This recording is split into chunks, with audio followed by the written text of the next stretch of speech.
ሰላም ብለናል ውድ የዩቲዩብ ተመልካቾቻችን፣ ይህ ፕራይም ፉትቦል ሚዲያ ነው። እዚህ ሚዲያ ላይ ስለ አብዛኛው የዓለማችን ቡድኖችና ተጫዋቾች የምናወራላችሁ ሲሆን ከአጀማመራቸው እስከ አሁን ያሉበትን ሁኔታ የምንተነትንላችሁ ይሆናል ማለት ነው። ዛሬ የምናወራላችሁ ደግሞ ስለ ታሪክ ገናናው የእንግሊዙ ኃያል ክለብ ስለ ማንቸስተር ዩናይትድ ሲሆን አጠር ባለ ደቂቃ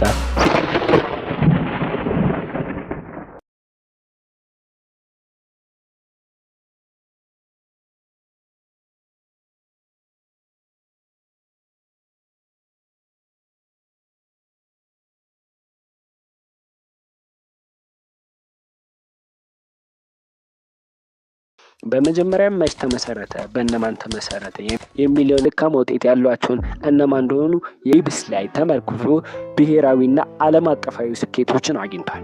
ምንም እንኳን በ1958 በሙኒኩ የአየር አደጋ ብዙ ተጫዋቾችን ያጡ ቢሆንም ቡድኑ ማሰራራት ልማዱ ነውና እንደገና ተነስቶ በ1965 እንደገና እንግሊዙን ሊግ ለሁለተኛ ጊዜ ከፍ አድርጎ ነበር።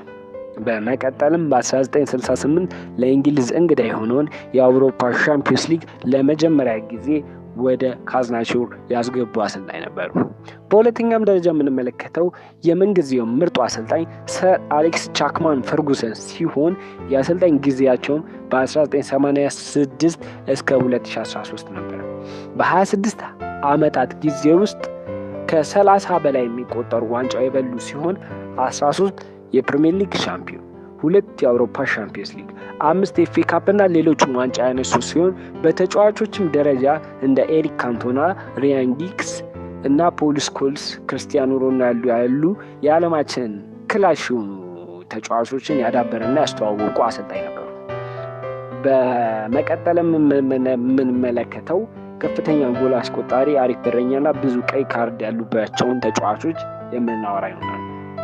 በዩናይትድ ቤት ውስጥ ከፍተኛ ጎል አስቆጣሪ ዋይኒ ማርኮኒ ሲሆን 253 ጎሎች እየመራ ሲሆን በሁለተኛ ደረጃ ላይም ደግሞ ሰር ቦቢ ቻርልተን ሲሆን 249 ጎሎች ይከተላል።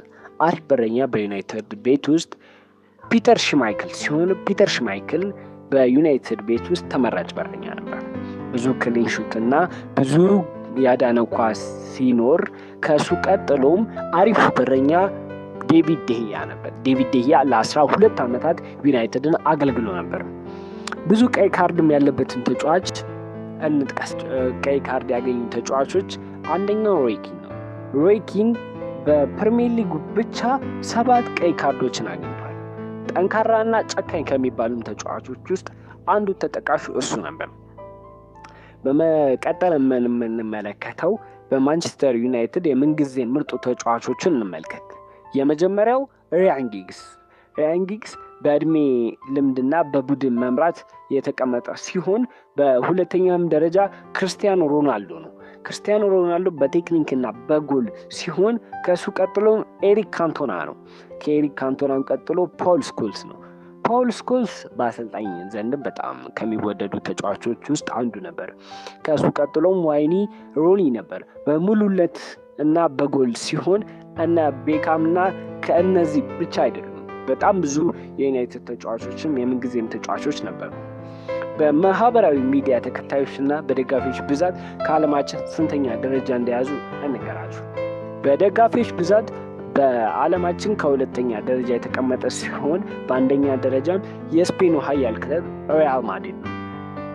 ማንቸስተር ዩናይትድ በማህበራዊ ሚዲያ ገጾቹ ብዙ ተከታዮች ያሉት ሲሆን ከእነሱም ውስጥ በኢንስታግራም ገጹ ከ60 ሚሊዮን በላይ ፎሎወርስ ያሉ ሲሆን በፌስቡክ ገጹ ደግሞ ከ80 ሚሊዮን በላይ ነው።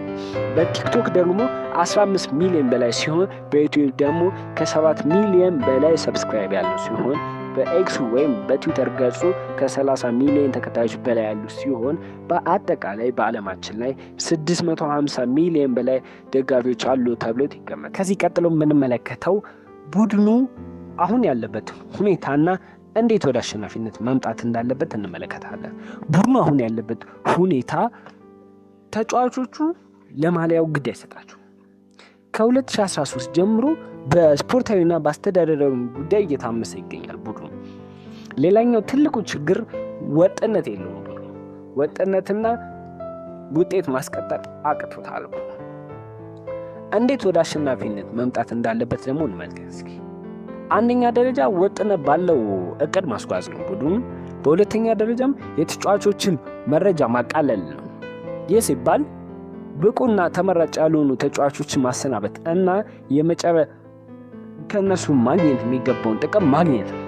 በሶስተኛና በመጨረሻ የምንመለከተው የአካዳሚ ስርዓት እንደገና ማጠናከር፣ የአካዳሚ ውስጥ ያሉትን ተጫዋቾች ማዳበርና እንደ ቀድሞ ማድረግ ነው። እስካሁን ከተከታተላችሁን ሰብስክራይብ ካላረጋችሁ ሰብስክራይብ ያረጋችሁ ይህን ቻናል ይቀላቀሉ። በዚህ ቪዲዮ ላይ ትንሽ ስለ ዩናይትድ ያወቃችሁ ይመስለኛል። በቀጣይ በማን እንደምንመለስ ኮሜንት ላይ እየጻፋችሁልን በቀጣይ ቪዲዮ እስከምንገናኝ ቻው ቻው ብለናል።